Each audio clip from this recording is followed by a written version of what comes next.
بارك لنا فيه الحمد لله رب العالمين استغفر الله الحي القيوم بسم الله والحمد لله والصلاة والسلام على رسول الله سيدنا ومولانا محمد بن عبد الله وعلى آله وصحبه ومن والاه ولا حول ولا قوة إلا بالله نوينا تعلم وتعليم والنفع والانتفاع والمذاكرة والتذكير والإفادة والاستفادة والحث على تمسك بكتاب الله وسنة رسوله والدعاء إلى الهدى والدلالة على الخير ابتغاء وجه الله ومرضاته وقربه وثوابه من الله تعالى. قال المصنف رحمه الله ونفعنا به وعلمكم في الدارين آمين. وعلم أن الملحدين وأهل الضلال في الدين قد كانوا يحسنون الظن ويرتجون النجاة والسلامة بل يطمعون لنفوسهم من الله الكرامة ويزعمون أنهم أهل الحق والاستقامة وما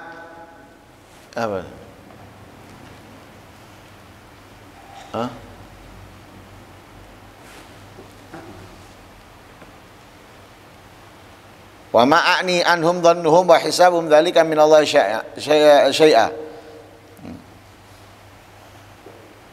من يهد الله فهو المهتدي ومن يضلل فلن تجد له وليا مرشدا.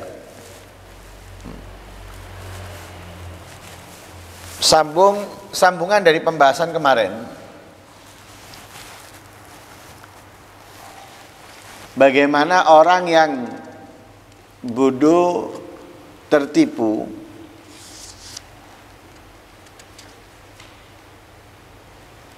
mengatasnamakan ketaatan ibadah atau dalam kebaikan dengan cara yang tidak benar, tidak sesuai. Itu tidak menyelamatkannya, tidak memberikan kemuliaan keistimewaan dari Allah untuknya, justru menjadikan ia adalah orang-orang yang rugi, sesuai dengan apa yang difirmankan oleh Allah dalam ayat Al-Quran, wa dzalika dhannukumul ladzi dhannukum birabbikum dhanantum birabbikum ardakum fa asbahtum minal khasirin. Sehingga dikatakan di sini, ketahuilah bahwa orang-orang yang tidak mempercayai adanya Tuhan, ateis, atau orang-orang yang dalam kesesatan, baik itu dalam keyakinan dan semisalnya, mereka itu berbaik sangka, mengharapkan keselamatan, bahkan menginginkan untuk diri mereka dari Allah itu kemuliaan, menyangka bahwa mereka adalah orang-orang yang menjalankan kebaikan, kebenaran, dan istiqomah. Coba kita tanya, orang-orang yang salah dalam keyakinannya, orang-orang yang sesat,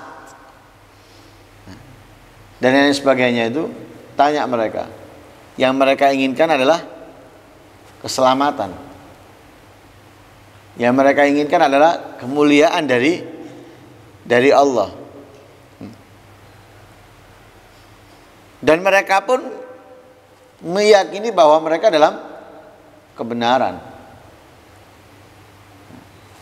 di jalan yang lurus.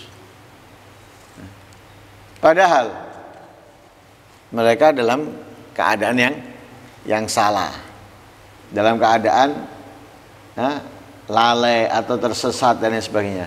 Tapi mereka punya anggapan bahwa mereka adalah dalam kebenaran. Aliran-aliran yang sesat itu, pemahaman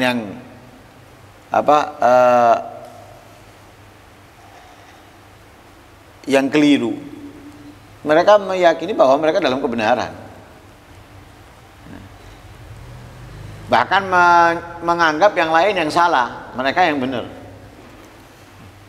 Yang puasanya duluan atau yang hari rayanya duluan, mereka menganggap mereka benar, nggak salah.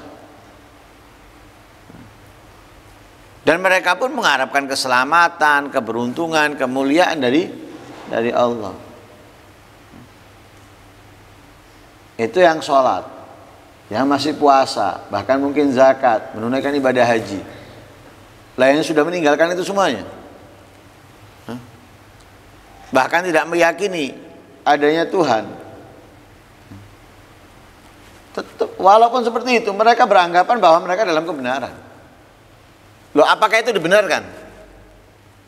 Prasangka mereka kepada Allah, keinginan mereka selamat, keberuntungan dari Allah, apakah mungkin? Nggak mungkin. Nggak akan mungkin mereka dapatkan. Itu hanya prasangka mereka. Dan hitungan mereka kepada Allah, tapi itu semuanya tidak memberikan apapun untuk mereka. Karena itu Allah berfirman dalam ayat Al-Quran, "May yahdillahu fawal muhtadi, wa may yudlil falan tajida lahu waliyyan mursyida." Orang yang dikasih petunjuk oleh Allah adalah orang-orang yang mendapatkan hidayah. Dan orang yang disesatkan maka nggak akan mungkin mendapatkan waliyan mursyida, sosok guru, pembimbing yang mengarahkan, nggak akan dapat. Walhasil kenapa? Salah sangka. Mereka itu salah sangka, menganggap dalam kebenaran, menganggap bisa selamat, menganggap bisa mendapatkan kemuliaan dari Allah dengan apa yang mereka kerjakan dan apa yang mereka lakukan, apa yang mereka fahami. Padahal keliru. Karena apa? Sudah dijelaskan kan, bahwa kita punya sosok pemimpin yang harus kita imani, yang harus kita ikuti, yang kita tiru. Lah kemudian ketika apa yang kita lakukan ini tidak sesuai dengan pemimpin kita, dengan yang harus kita ikuti, kalau kita Nabi Muhammad, kalau orang-orang yang sebelum kita itu ada Nabi Isa atau Nabi Musa dan lain sebagainya, tidak mengikuti, maka apapun yang mereka sangka, yang mereka inginkan dari Allah akan sia-sia. Nggak akan mereka dapatkan, tidak akan mereka miliki. Tapi kalau kita meneladani Nabi Muhammad, mengikutinya, beriman kepadanya, begitu juga yang sebelumnya, beriman dengan nabinya, mengikuti nabinya, kemudian punya prasangka bahwa mereka ingin selamat, berprasangka baik kepada Allah, ingin dapatkan kemuliaan dari Allah, ini bisa terwujud tentunya. Karena itu dikatakan oleh para ulama, berharap dan yang terpuji dan husnudzon yang sesuai itu bagaimana? Innamar raja'u al-mahmud wa husnudzon al-matlub. Berharap yang terpuji, berprasangka yang dicari atau yang diinginkan, itu apa? Liman salaka sabilahu wasadadah, bagi orang yang berjalan di jalannya. Artinya apa? Yang sesuai dengan apa yang diperintahkan oleh Allah, yang sesuai dengan apa yang diajarkan oleh nabinya. Ketika orang berjalan di aturan yang dibuat oleh Allah, arahan daripada nabinya, ini kalau dia berharapnya itu dalam keadaan terpuji. Kalau dia berprasangka baik, itulah prasangka baik yang sesungguhnya.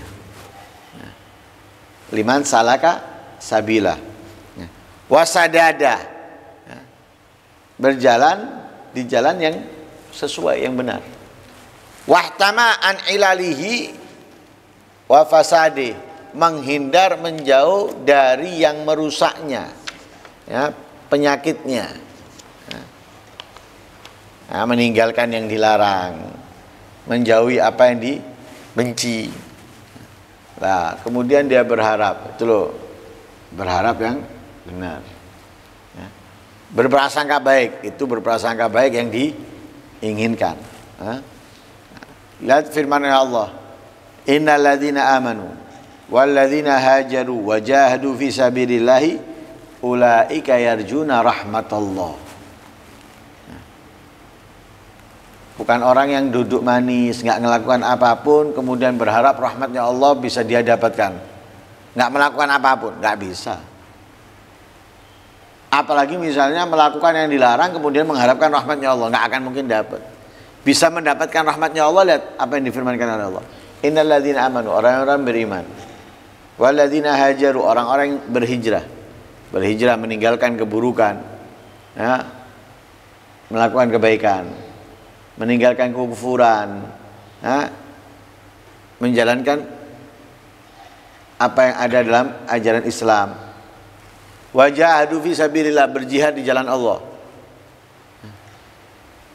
berusaha menyebarkan kebaikan, berusaha mengajarkan kebaikan, berusaha mencari kebaikan, memiliki kebaikan. Ulaika yarjuna rahmatullah, mereka itulah orang-orang yang berharap mendapatkan meraih rahmatnya Allah.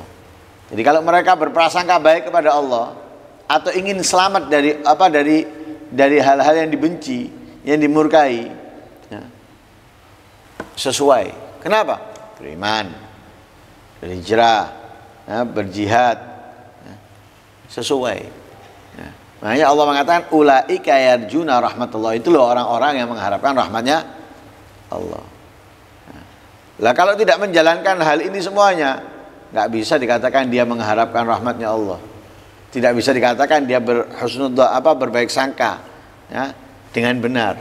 Nah, kadang kita ini baik sangka itu kita anggap api. Memang bagus baik sangka, tapi ketika buka tidak sesuai dengan ketentuan, maka baik sangka itu nggak benar. Orang sakit minum obat, habis makan dia minum obat, benar. Tapi kalau mestinya satu minumnya dua, ya nggak benar, nggak bagus. Diperintahkan 3 kali 1, dia bukan 3 kali 1. 4 kali 1, 5 kali 1 misalnya. Pokoknya habis makan minum obat. Ya nggak benar. Begitu pula kita melakukan kebaikan yang lainnya atau yang sebagainya. Nah, harus sesuai dengan ketentuan yang ada. Lah di situ.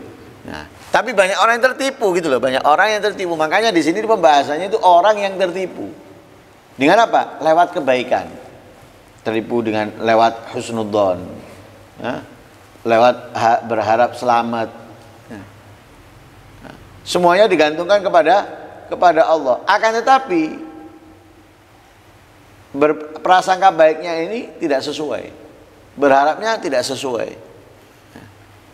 nah, tidak sesuai ketentuan. Maka berharapnya atau berbaik sangkanya ini nggak dikatakan itu adalah kebaikan. Nah, karena itu dikatakan wa abwabul ghurur katsiratun wa kulluha natijat minal hamaqah wa du'fil basirah. Ya. Pintu-pintunya orang yang tertipu itu macamnya banyak. Jadi macam-macamnya pintu orang tertipu dari kebaikan, ya, yang dianggapnya baik itu banyak. Ya. Semuanya munculnya, timbulnya, macam-macamnya pintu tertipunya seseorang itu dari kebaikan apa? Minal hamaqah, dari kebodohannya, wa du'fil basirah, dan lemahnya cahaya dalam hatinya. Jadi dari kebodohan dia tertipu. Masya Allah ini husnudzon orangnya, Masya Allah orangnya ini kalau berharap, Masya Allah, oh ini Masya Allah istiqomah, ini. Lah tertipu dengan kata-kata, tertipu dengan kata-kata baik, padahal tidak sesuai.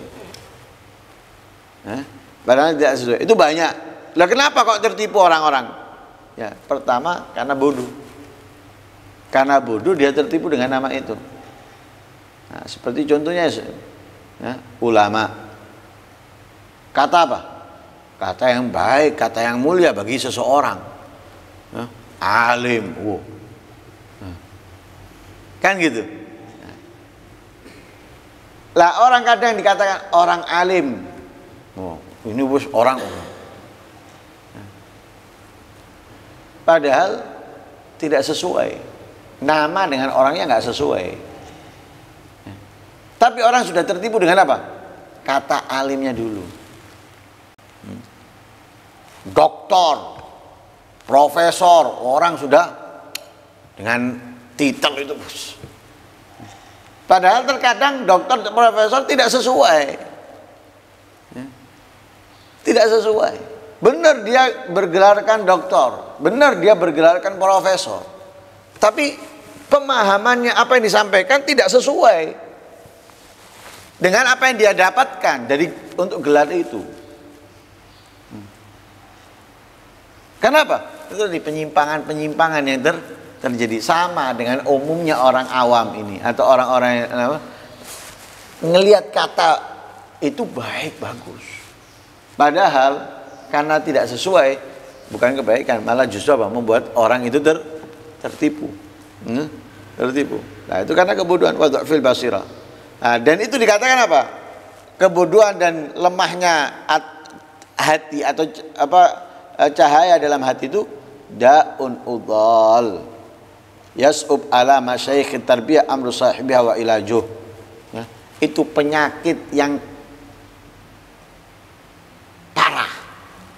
Ya, penyakit yang berat.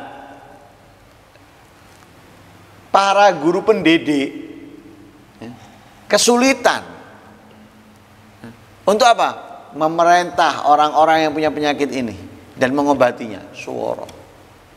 Ya, kalau bahasa kita itu pengku teka.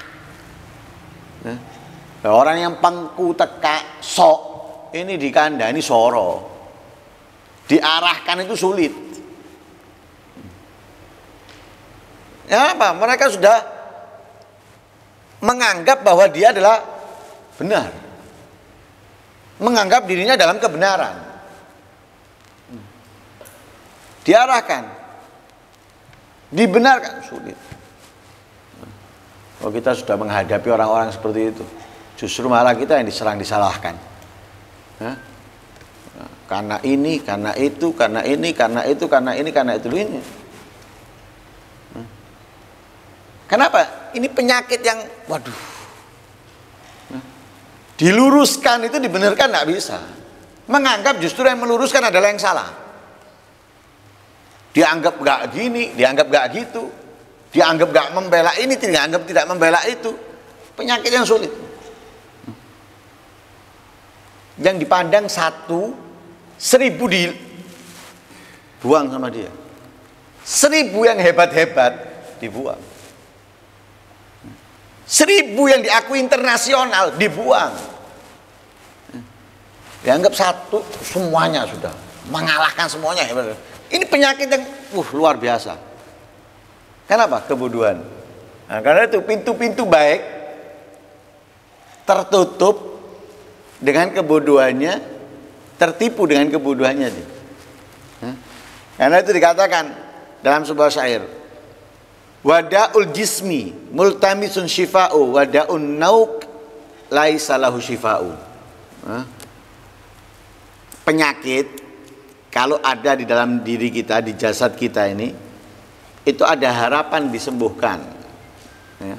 Tapi penyakit kebodohan tidak ada untuknya kesembuhan. Artinya sulit disembuhkan. Ya, apa mau disembuhkan? Ya. Kalau penyakit yang ada di tubuh kita ini, dokter bisa menyembuhkan. Ya. Dengan ngasih obat, ngolesi, krim dan semisalnya. Tapi kalau penyakit kebodohan, yang bisa menyembuhkan siapa? Orangnya sendiri. Dengan dia belajar dan lain sebagainya. Lah kalau orangnya nggak belajar, dikasih tahu nentang, ya apa bisa sembuh? Seperti pasien yang mokong, dikasih obat nggak diminum, disuruh minum sekian satu hari 2 atau 3 kali, diminum cuma sekali. Ya apa gitu coba, kemudian protes sama dokternya, marah kepada dokternya, kan lucu. Nah itu sulit. Jadi kalau penyakit yang ada di jasad ini itu ada harapan bisa disembuhkan. Tapi kalau kebodohan sulit, ya berat. Nah, walhasil orang yang tertipu itu banyak, ya. Orang yang tertipu banyak. Nah, tertipu itu bukan dari kemaksiatan, kalau dari kemaksiatan sudah jelas. Orang terbawa nafsunya, ya, syahwatnya. Tapi kalau orang tertipu ini karena kebodohan, ya, karena nggak ngerti, ya. Tertipu dengan kata-kata baik dari apa yang ada itu, ya. Akhirnya membuat dia naudzubillah min dzalik, termasuk orang-orang yang rugi. Ya, gimana nggak rugi coba? Dia beranggap sudah dalam kebaikan, padahal dia meninggalkan kebaikan demi kebaikan, ketaatan demi ketaatan, tapi dia menganggap dia rugi. Ya, jadi tambah hari tambah menjadi rugi dan rugi. Nah, semoga Allah Subhanahu wa taala menjadikan kita orang-orang yang dapat memahami apa yang diajarkan oleh Rasul sallallahu alaihi wasallam dan dapat mengamalkan dalam kehidupan kita, keluarga kita, ya, dan semua umat Islam. Amin Allahumma amin. Wassallallahu alaihi wasallam Muhammadin wa ala alihi wasallam. Alhamdulillahi rabbil alamin. Al-Fatihah.